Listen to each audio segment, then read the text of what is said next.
Bis yang mengangkut rombongan santri berjumlah 37 orang terjun ke jurang di Wonosobo, Jawa Tengah. 18 santri mengalami luka-luka. Pembongkaran pagar laut di sepanjang perairan pesisir Pantura, Kabupaten Tangerang, Banten terus dilakukan oleh para personil dari TNI Angkatan Laut, Kementerian Kelautan dan Perikanan, beserta nelayan.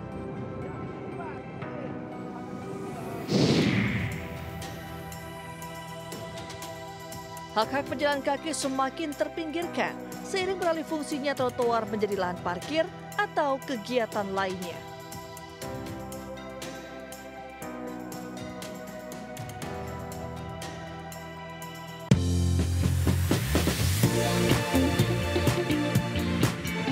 Hai Sobat Malam, Buletin Ayus Malam kembali hadir dengan sederet berita pilihan dan inilah berita selengkapnya.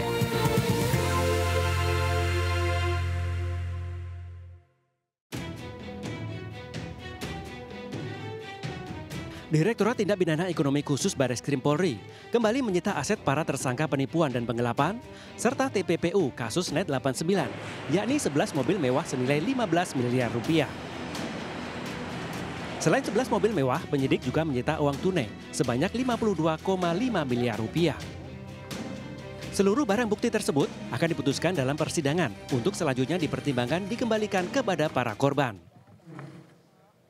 Dengan nilai sebagai alat bukti, maka cukup bukti terhadap para terlapor yang kita tetapkan menjadi tersangka menjadi 15 tersangka yang terdiri dari 14 orang dan 1 korporasi yaitu PT SMI. Sementara dalam kasus robot trading Net 89 ini, beberapa artis maupun publik figur sempat disebut-sebut terlibat dalam kasus ini. Seperti Atta Halilintar, Mario Teguh, musisi Kevin Aprilio. Menurut polisi, pihaknya masih melakukan pemeriksaan terhadap para artis dan publik figur dengan status sebagai saksi. Hingga saat ini penyidik telah menetapkan 14 tersangka perorangan dan 1 korporasi. 9 telah ditahan, 2 tidak ditahan karena sakit keras, dan 3 masih buron. Dari Jakarta, Tim Liputan iNews melaporkan.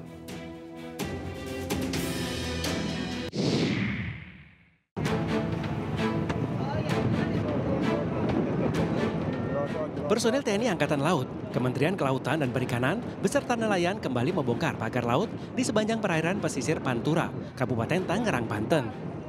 Pembongkaran tahap kedua ini melibatkan puluhan kapal, baik dari TNI Angkatan Laut, KKP, dan nelayan. Di mana kapal-kapal tersebut digunakan sebagai pengangkut objek pagar bambu tersebut. Target dalam sehari personel gabungan akan membongkar hingga 7,5 km pagar laut. Pembongkaran pagar laut sepanjang 30 km ini akan dilakukan bertahap dan ditargetkan akan selesai dalam waktu 10 hari. Alhamdulillah pada hari ini telah diputuskan bahwa kita sepakat dan sinergi beserta seluruh aparat maritim yang ada, bahkan dengan DPR juga, kemudian dengan para nelayan akan membackup dan mendukung tugas pembongkaran ini. Kemudian karena ini juga sudah menjadi perintah dari Presiden dan Panglima TNI. Jadi kami akan terus melaksanakan tugas dalam rangka membantu kesulitan masyarakat, khususnya masyarakat nelayan.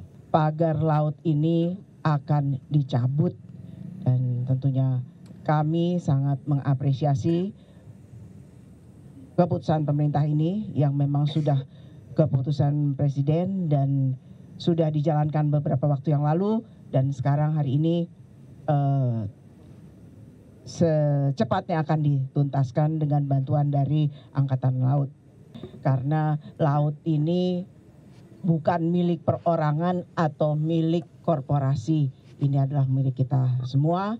Jadi yang melanggar hukum, mengkapling-kaplingkan tanpa izin, tentunya kami dari DPR, terutama Komisi 4, meminta untuk ini segera diselesaikan dan ditertibkan.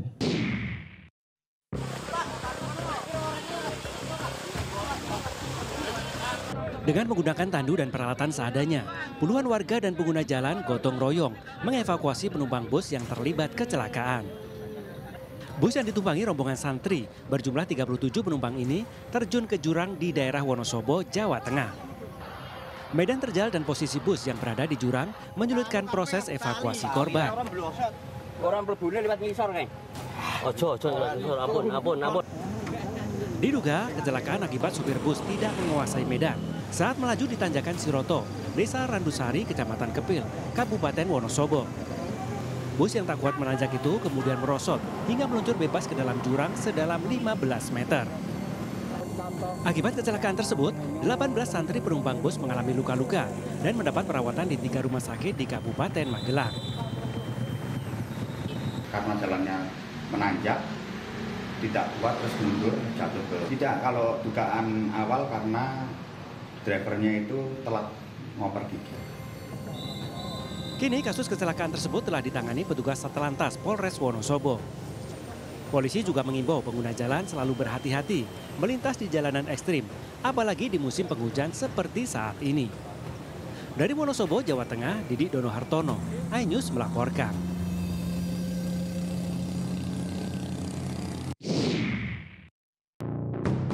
Papan Rejo jebol sementara, kondisi rel ambles semua wes. Rel kereta api tertutup.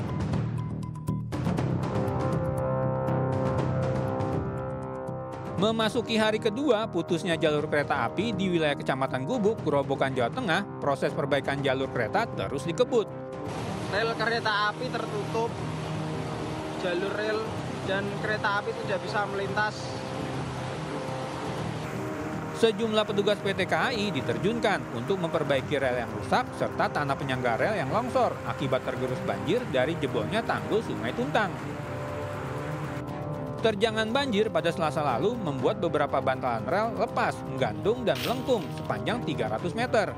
Kondisi ini tentu sangat berbahaya jika dilintasi kereta api. Hingga saat ini, jadwal perjalanan kereta api dari Jakarta-Surabaya dan sebaliknya masih dialihkan ke jalur selatan karena proyek perbaikan belum selesai. KAI Daob 4 Semarang mengucapkan permohonan maaf kepada pelanggan kereta api atas kejadian ini yang mengakibatkan keterlambatan kereta api, dan bagi para penumpang yang sudah membeli tiket dan tidak berkenan untuk melanjutkan perjalanannya bisa membatalkan di loket-loket stasiun pelayanan tiket dan dia akan dikembalikan 100%. Rel kereta api tertutup. Sebelumnya, banjir menerjang perlintasan kereta api di wilayah stasiun Gubuk, Desa Papan Rejo, Kecamatan Gubuk, Grobogan pada Selasa kemarin. Derasnya arus air mengakibatkan tanah penyangga rel longsor hingga rel menggantung. Kondisi ini membuat pihak PT KAI Daob 4 Semarang terpaksa membatalkan sejumlah jadwal perjalanan kereta api yang berhenti maupun melewati stasiun Gubuk. Dari Grobogan, Jawa Tengah, Rustaman Nusantara, iNews melaporkan.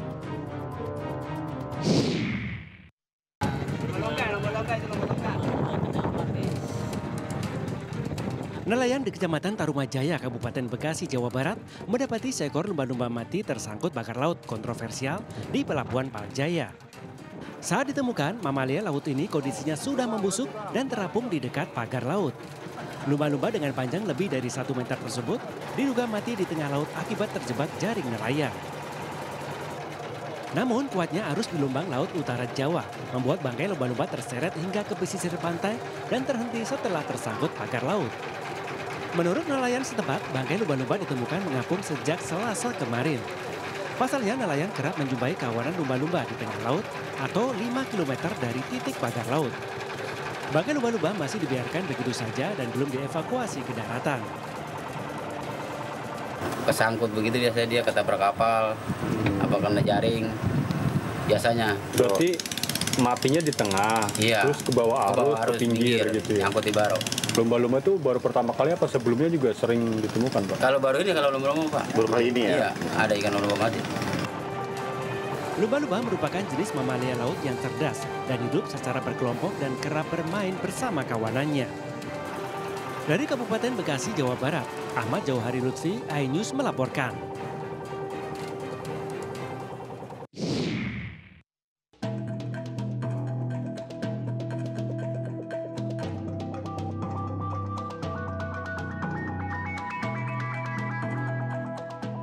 Warga negara Tiongkok yang viral karena menarasikan menaruh uang Rp500.000 di paspornya saat memasuki Bandara Soekarno-Hatta kini kembali membuat heboh.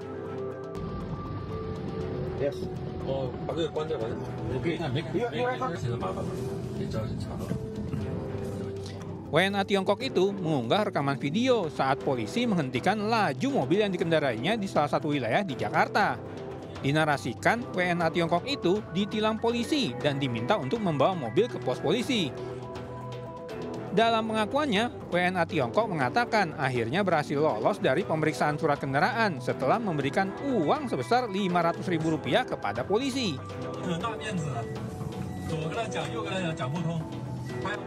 Video ini sendiri menimbulkan kontroversi di kalangan warganet.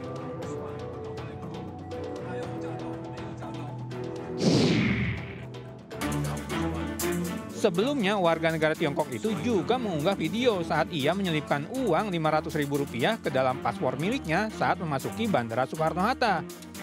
Tujuannya guna mendapatkan jalur hijau imigrasi atau tanpa pemeriksaan. Namun setelah melakukan pemeriksaan terhadap kamera pengawas, pihak imigrasi memastikan video tersebut tidak benar.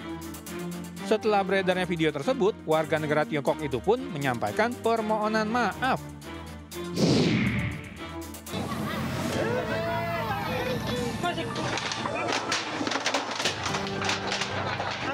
Sambil berteriak histeris, seorang ibu rumah tangga ini mengamuk hingga jatuh pingsan. Setelah tersadar, sejumlah kerabat berusaha menenangkan wanita yang menolak rumahnya dirobohkan.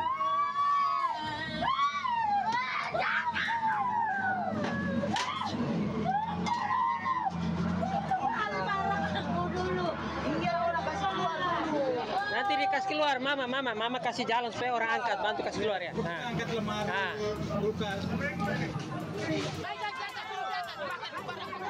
Sementara puluhan emak-emak ini nekat mengadang alat berat dan naik ke atas eskavator di Desa Nanggahale, Kecamatan Talibura, Kabupaten Sika, Nusa Tenggara Timur.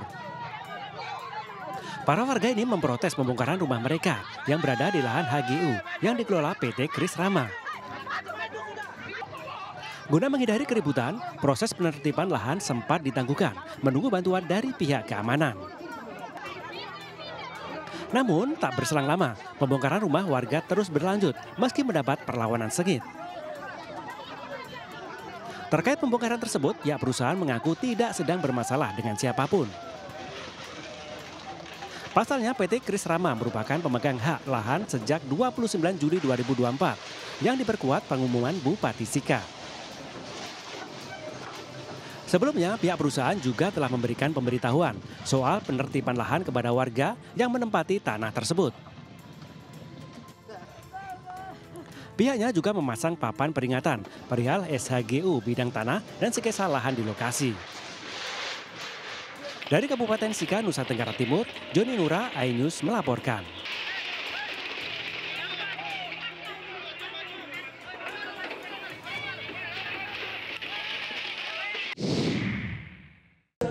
Love, hei, sini dulu. Sini loh, diri sini dulu. Ada yang unik nih dengan anggota kepolisian yang satu ini. Iya, namanya tertera dengan tulisan Love. Namamu siapa? Stephen Love Migardo. Ini benar ini namanya Love. Siap, beneran.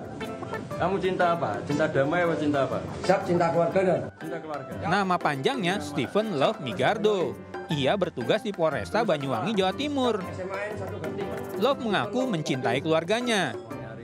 Yang luar biasa, Stephen Love lulus seleksi sebagai anggota kepolisian dalam percobaan pertama.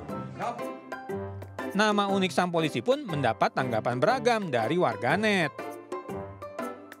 Ada yang memuji karena prestasinya, tapi ada juga yang takut menyimpan nomor telepon milik anggota kepolisian tersebut karena khawatir memicu salah paham dengan suaminya. Daftar berapa kali? Sekali dan. Apa namanya? Stephen Love Migardo. Nyari pacar setia ini. Ya, wah, selamat bertugas Mas Love. Semoga selalu diiringi rasa cinta alias love terus. Siap, cinta keluarga dan. Cinta keluarga.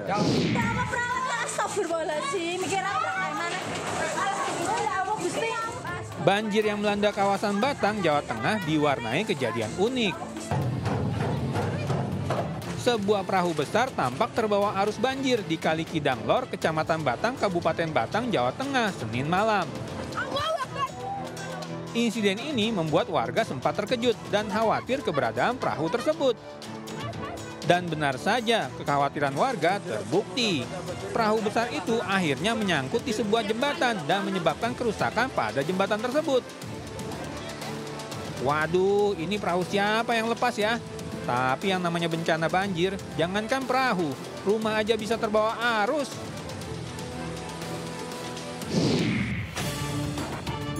Seorang wanita di Batu Jajar Barat, Kecamatan Batu Jajar, Kabupaten Bandung, Jawa Barat, mengalami kejadian sangat tidak mengenakan dan jelas-jelas melanggar pidana. Saat berjalan kaki menuju tempat kuliahnya, wanita itu mengalami pelecehan seksual dari seorang pria pelaku begal payudara. Sayangnya, meski ada beberapa warga di lokasi kejadian, namun tidak ada yang melakukan tindakan terhadap pelaku, dan si korban hanya bisa terdiam karena syok dan trauma. Wah, jangan dibiarkan nih pelecehan seperti ini, harus ditindak tegas pelakunya.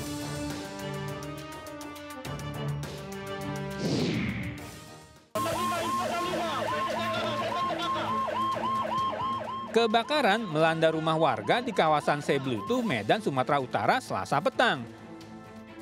Api tampak menghanguskan sejumlah bangunan di lokasi kejadian. Beruntung tidak ada korban jiwa dalam insiden kebakaran ini. Insiden mengejutkan terjadi di sebuah ruas jalan di Desa Jolotundo, Kecamatan Jetis, Mojokerto, Jawa Timur, Selasa petang.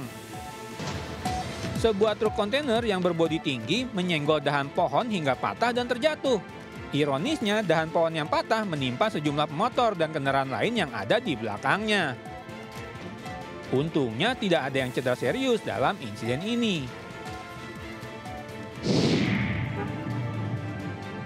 Saat berkendara di jalan raya, emosi pengendara haruslah bisa dikontrol agar tidak terjadi hal-hal yang tidak diinginkan. Namun, dua pengendara roda 4 ini memilih untuk saling beradu mulut hanya karena berselisih jalan saat berpapasan. Ironisnya, salah satu pengendara yang diduga anggota TNI justru melontarkan kata-kata kasar dan menurut perekam video juga diduga melakukan tindak pemukulan.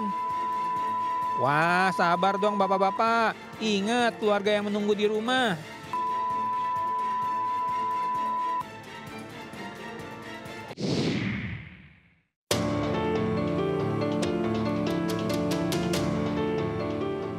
Lagi-lagi kecelakaan lalu lintas terjadi akibat remblong. Sebuah truk tangki menabrak minibus yang tengah terparkir di Jalan Parung Kuda, Sukabumi, Jawa Barat. Diduga truk tangki mengalami remblong saat menghindari penyeberang jalan. Jangan sampai ya remblong menjadi pembunuh di jalanan. Peraturan ambulan bang, saya bawa jenazah, lampu sirine, lampu rotator saya nyala. Ya, lampu sirine saya, lampu rotator saya nyala. Paham nggak? Paham nggak? Hanya gara-gara rotatornya menyilaukan mata, sebuah ambulan dipepet bus Juragan 99 di tol kilometer 300. Kami bawa jenazah, jadi lampu... Beruntung dalam peristiwa ini tidak ada korban dan pengurus bus sudah melakukan mediasi dan meminta maaf kepada sopir ambulans. Lampu kami nyala juga wajar. Yang namanya ambulans pasti ada rotatornya lah, jadi maklum aja ya bang. Ini Juragan 99 supirnya ya. Juragan 99. Ya, Juragan 99. Ngeblong deh. Astagfirullah. Ya Allah, ya Allah. Ya Allah. Pasrah. Inilah momen saat pengemudi truk mengalami remblong di tol Cipularang. Aduh, ngeblong. Ya Allah. Ya Allah, ya Allah. Ya Allah, astagfirullahaladzim, la ilaha illallah. Muhammad Rasulullah. Ya Mas. Sambil berteriak, pengemudi berupaya mengambil lajur kanan untuk menghindari tabrakan. Ya Allah, ya Allah. Astagfirullah. Ya Allah. Setelah melaju beberapa kilometer, pengemudi akhirnya berhasil menghentikan laju truk tanpa ada satupun kendaraan yang tertabrak. Pengalaman yang dialami pengemudi truk ini mendapat tanggapan beragam dari warganet.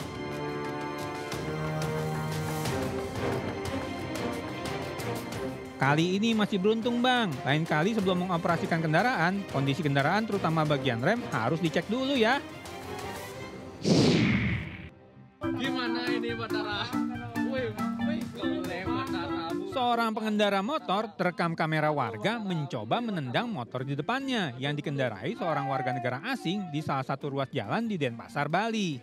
Si pemotor tampak kesal dan ingin melakukan pembalasan lantaran merasa si bule telah menabrak motornya. Merasa dikasari, si bule pun membalas tindakan pemotor. Hadeh, sama-sama lagi melaju di jalan raya, pada sabar dong. Ingat slogan salam satu aspal. Dua pria yang berboncengan di atas sebuah sepeda motor tampak melaju oleng dan terlihat ugal-ugalan saat melintas di Jalan Kiai Haji Nur Ali, Ujung Harapan, Babelan, Bekasi, Jawa Barat. Diduga kedua pengendara dalam keadaan dibawa pengaruh minuman keras saat berkendara. Ini jelas-jelas dapat membahayakan keselamatan diri sendiri nih maupun orang lain. Walah mas, kalau mabuk jangan rese dong. Gimana kalau sampai nyelakain orang lain? Situ mau tanggung jawab.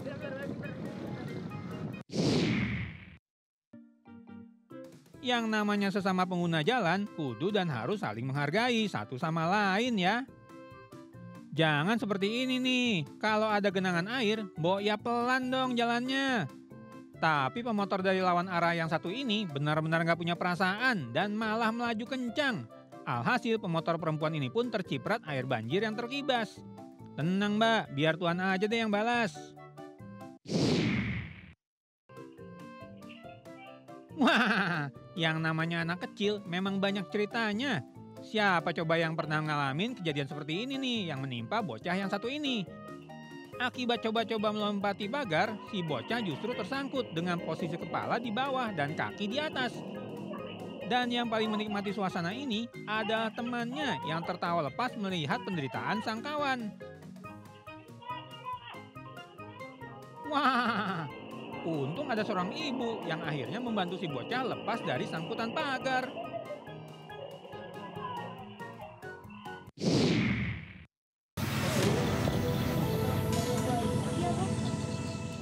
Ternyata ada kesamaan perilaku antara buaya Indonesia dengan buaya Australia. Sebelumnya beredar video tentang perilaku buaya Indonesia yang seperti berpura-pura tenggelam hingga tangannya terlihat seperti tangan manusia yang meminta pertolongan. Beruntung warga di sekitar lokasi tidak terpancing dan segera sadar kalau itu adalah seekor buaya. Nah, ternyata di Australia perilaku seperti itu juga dilakukan buaya setempat. Seperti yang dirilis akun Wildman Adventure yang menunjukkan gambar seekor buaya di sungai yang seakan-akan berpura-pura tenggelam dan meminta pertolongan dengan menjulurkan tangannya. Walah, ini buaya-buaya kok jadi jago acting ya? Jangan-jangan pada coba-coba jadi buaya darat.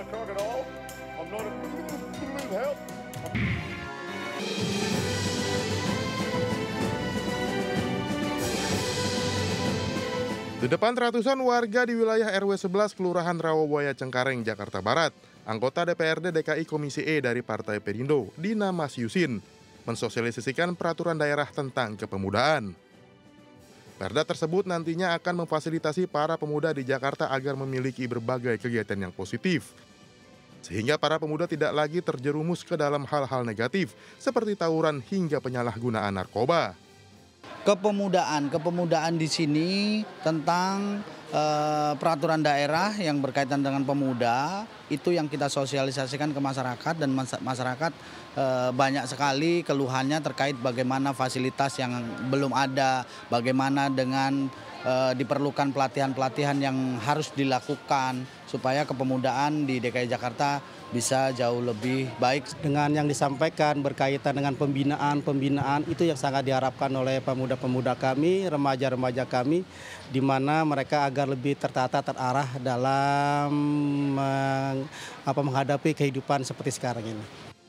Selain sosialisasi peraturan daerah, dalam kegiatan ini masyarakat juga menyampaikan berbagai aspirasi yang akan diperjuangkan oleh kader Partai Perindo Dina Masyusin di Parlemen Daerah. Tim Liputan iNews melaporkan.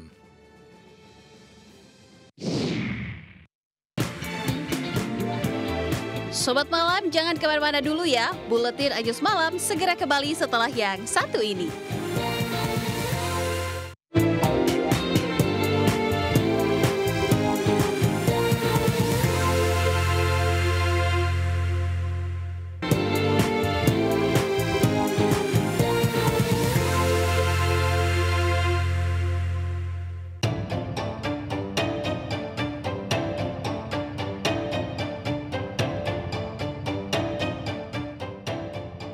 Miris, itu mungkin kata yang paling tepat melihat kondisi trotoar di beberapa kota di tanah air.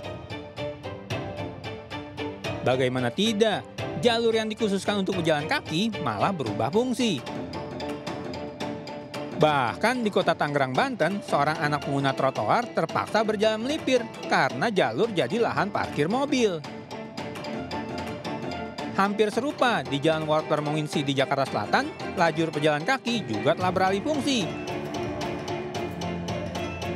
Trotoar penuh dengan sejumlah kendaraan roda 2 dan 4 yang terparkir. Kondisi ini pun memaksa pejalan kaki mengalah hingga harus menyusuri sisi jalan raya. Dan yang lebih memprihatinkan, di sekitar kantor Komisi Pemilihan Umum Jakarta, trotoar malah jadi area parkir motor dan mobil. Wah, gimana nih? Kalau parkir tidak muat, kenapa tidak cari gedung baru yang lebih representatif ya? Nah, contoh kesemrautan jalur pejalan kaki yang beralih fungsi di dua kota tersebut seharusnya menggugah kesadaran masyarakat. Bahwa infrastruktur yang dibangun khusus tersebut tidak ramah untuk pejalan kaki, dan rendahnya kesadaran sebagian masyarakat menjadi masalah serius. Terkait dengan hal ini, setiap tanggal 22 Januari diperingati sebagai Hari Pejalan Kaki Nasional.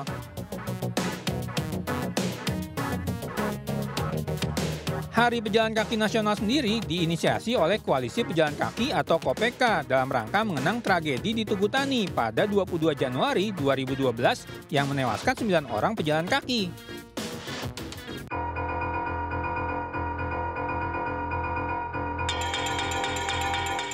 Diketahui pada 22 Januari 2012 silam, Afriani yang dalam pengaruh minuman keras dan narkoba kehilangan kendali kendaraannya di kawasan Tugu Tani.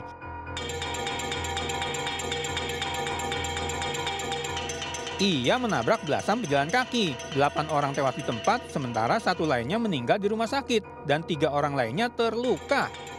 Teman-teman saya lagi jalan, kabarin sekarang. Nah, tiba-tiba mobil ini nih menabrak aja Pak. Teman saya lagi jalan. Penetapan Hari Pejalan Kaki sebagai bentuk keprihatinan dan penghormatan kepada para korban dan untuk mengangkat isu keselamatan pejalan kaki.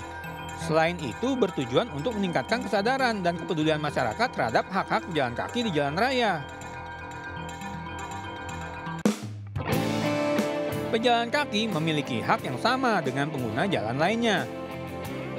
Hak-hak tersebut antara lain untuk berjalan di trotoar, menyeberang di zebra cross, dan mendapatkan prioritas saat menyeberang di lampu merah. Tentunya pejalan kaki juga tetap harus mematuhi aturan lalu lintas dan memperhatikan keselamatan diri sendiri. Yuk kita mulai hidup teratur dengan saling menghargai hak dan kewajiban masing-masing warga. Selamat Hari Pejalan Kaki Nasional!